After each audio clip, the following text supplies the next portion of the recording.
circle on my own? Well, I suppose I could use a tripod. I've got a big tripod. I could weight the tripod down and I could kind of put a tape on it and use that. Okay.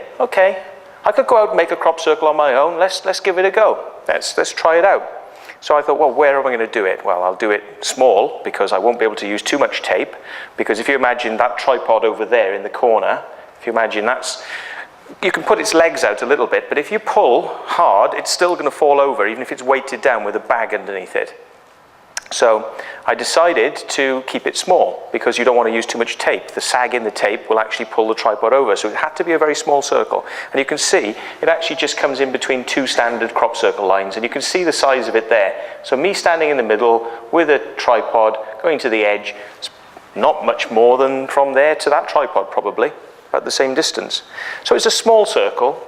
And it was 6-fold geometry, which was easy to replicate because the radius goes into the circumference, the edge of the circle, 6 times.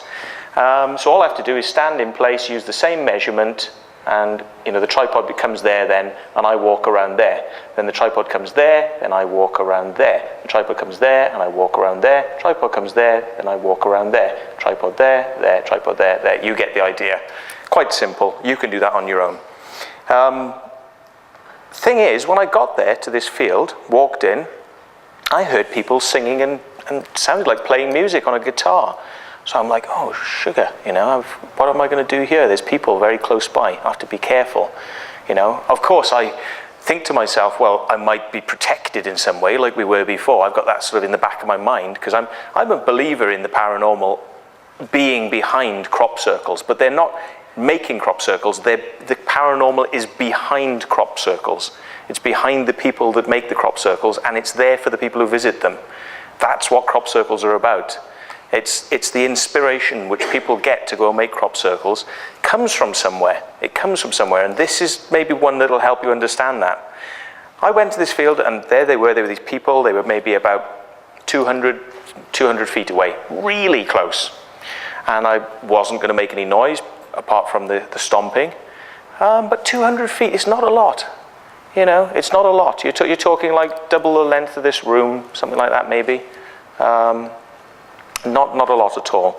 So I worked very closely and quickly to make this formation, and I got out of there, and again I went to find out who these people were and whether or not there was anything strange connected with the fact that this circle appeared. And it turned out it was somebody I knew called Diane Krishna. Now Diane Krishna was very well known in crop circles and a researcher. She's not so much around anymore, but certainly very important, well-known name in the day. I asked her what her connection was with this because I heard that she'd been there as part of this group that were nearby. And she said, yes, it was so amazing. We went there to meditate. We got there and we were all meditating on a 6-fold flower pattern design. And lo and behold, about, so many yards or feet in front of us, just where we were, the design came. And I said, well, did you see anything or hear anything? And she says, no, didn't hear a thing. And I said, well, so what were you doing? You were meditating? And she's like, yeah, we were all meditating and we wanted this design. We were meditating, asking for it. And I said, playing music or like talking? She said, no, we were completely quiet the whole time. You weren't playing music? Nope. And you weren't chatting? Nope. No guitars? Nope. I'm like, I got to tell you something. That was me. And I knew you were there because I heard voices and guitars, and you say that you didn't have any. She's like, no, we didn't have any. But I think that I was meant to be kind of alerted, so I wasn't casual about how I was doing things. Because if they were sitting there, and I was starting to bang around because I thought nobody was there, and I was banging the tripod about and going ding, ding, and doing that sort of thing, they might have heard that and made it come in. So maybe I was being subtly warned. And why would I get the inspiration to come out of the house at 11 o'clock at night, just feel so charged, I must do this, and I come and do the design they're asking for? I find that fantastic. That's what crop circles is about. The people who make crop circles are part of the phenomena. The people who research them are part of the phenomena. There shouldn't be this divide and hatred between us, but we are demonized as the artists that create the circles. We're hated, and very few people accept from the research side, very few people accept that we are making circles.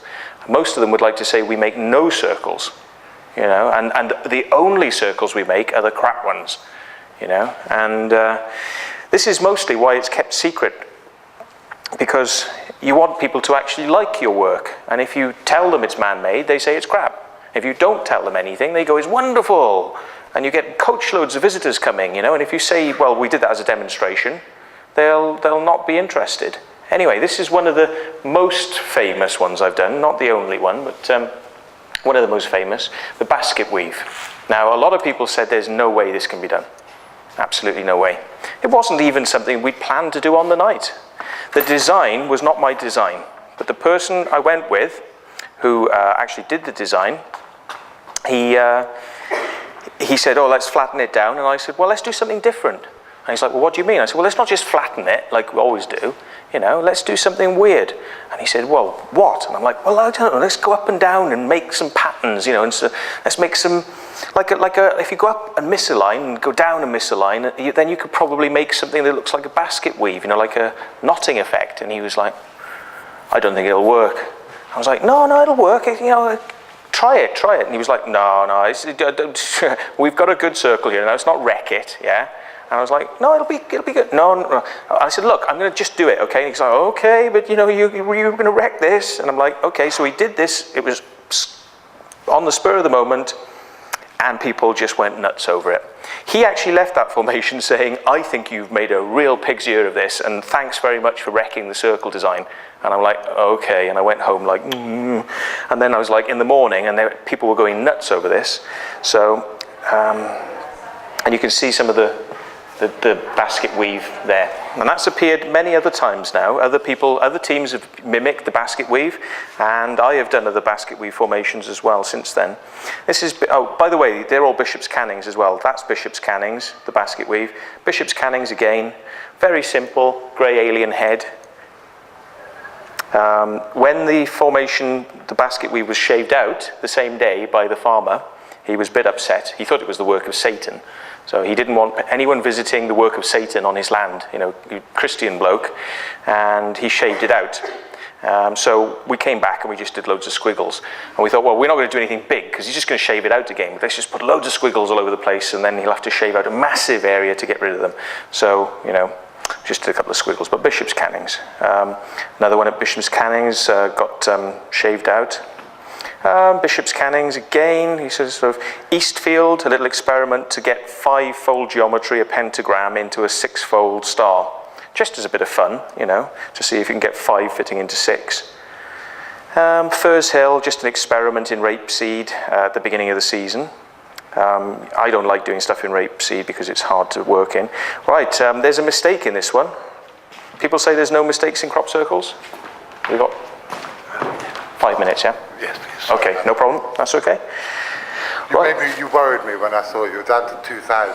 Oh, yeah. Years ago, 500. Oh, we finish at 2,000 though, because you weren't here to hear the beginning, were you? Oh, good. Yeah, we are. Scared. We finish at 2,000. You're okay. Right. Can you see the mistake? Can you work out why there was a mistake? Because when people flatten, they come to a line and they stop. So they flatten and they come to a line and stop. They came to a line and stopped, but it was actually a tram line. You've got to be aware of these things when you're flattening stuff down and work out whether or not that's really the edge you should be flattening to.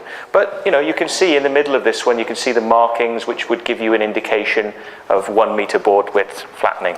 So this one is another one of mine.